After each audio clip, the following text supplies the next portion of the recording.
વડોદરા શહેરના ઉંડેરા વિસ્તારમાં માનવતાના હેતુથી યુવા યુથ ચેરિટેબલ ટ્રસ્ટ દ્વારા ભવ્ય રક્તદાન કેમ્પનું આયોજન કરવામાં આવ્યું, જેમાં યુવાનોમાં ભારે ઉત્સાહ જોવા મળ્યો.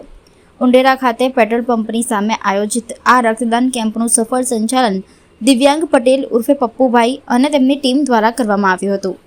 કાર્યક્રમમાં અગ્રણી નેતા રાજેશ આયરે ખાસ ઉપસ્થિત રહ્યા હતા. તેમણે રક્તદાતાઓને ઉત્સાહ વધારતા જણાવ્યું કે રક્તદાન મહાદાન સમાન છે અને યુવાનોને વ્યસન મુક્ત રહી તંદુરસ્ત જીવન જીવવા તથા સમાજ સેવામાં આગળ આવવા અપીલ કરી હતી. આ કેમ્પમાં ઉંડેરા તેમજ આસપાસના વિસ્તારોમાંથી મોટી સંખ્યામાં યુવાનો જોડાયા હતા અને ઉત્સાહપૂર્વક રક્તદાન કરીને સામાજિક જવાબદારી નિભાવી હતી. ટ્રસ્ટની આ માનવતાભરી પહેલને સ્થાનિકોએ પ્રશંસા પાઠવી હતી. મારું નામ દિવ્યાંગ પટેલ છે. અમે યુવા યુથ ચેરિટેબલ ટ્રસ્ટ તરફથી આ વર્ષે રક્તદાન શિબિર યોજ્યો હતો અને અમારો સારો એવો પ્રતિસાદ યંગ જનરેશન તરફથી સારો એવો મળ્યો છે. જેટલું અમારું ટાર્ગેટ હતું એ પણ પૂરું કરી દીધું છે. અને મેઇન ઉદ્દેશ અમારો યુવા યુથ ચેરિટેબલ ટ્રસ્ટનો એવો છે કે યુવાઓને એકઠા કરવા છે અને યુવાને એકઠા કરીને આવી બધી સામાજિક પ્રવૃત્તિઓ જે આપણા દેશને સમાજને ઉપયોગી આવે એટલા માટે અમે બધા યુવાને ભેગા કરી રહ્યા છીએ. બીજી વસ્તુ એ છે કે આજની જે પેઢી છે એને અમે બ્લડ ડોનેટ કેમ્પનું મહત્ત્વ સમજાવવા માગીએ છીએ કે બ્લડ ડોનેટ કરવાથી કોઈ જાતની કોઈને પ્રોબ્લેમ થતી નથી.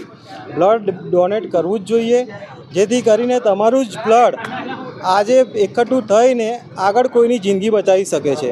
અને આજનો સમય એવો મહામારીનો ચાલી રહ્યો છે, યુદ્ધ ધોરણનો ચાલી રહ્યો છે કે ગમે ત્યારે બ્લડની જરૂર ગમે તે જગ્યાએ પડી શકે છે. કોઈ પણ રાજ્ય હોય, સિટી હોય, ગમે ત્યાં જરૂર પડી શકે છે.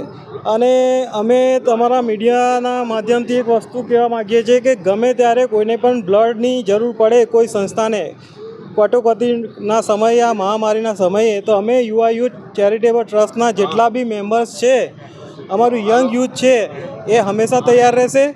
અને જ્યારે પણ જરૂર પડે અમને કોલ કરજો. અમે ત્યાં આવીને જેટલું બનશે એટલી સમાજ સેવા કરીશું અને જેવી જરૂરિયાત હશે એવી પૂરી કરીશું. આજે ઉપસ્થિતમાં તો રાજેશભાઈ છે, જે હંમેશા અમારી સાથે જ હોય છે. અમારી બધી જેટલા પણ કાર્ય કરતા હોય એમાં રાજેશભાઈની ઉપસ્થિતિ તો હોય જ છે. એ તો અમારા મેમ્બર જેવા જ છે. એટલે એ ગમે ત્યારે એમને કહેવાની બી જરૂર ના પડે.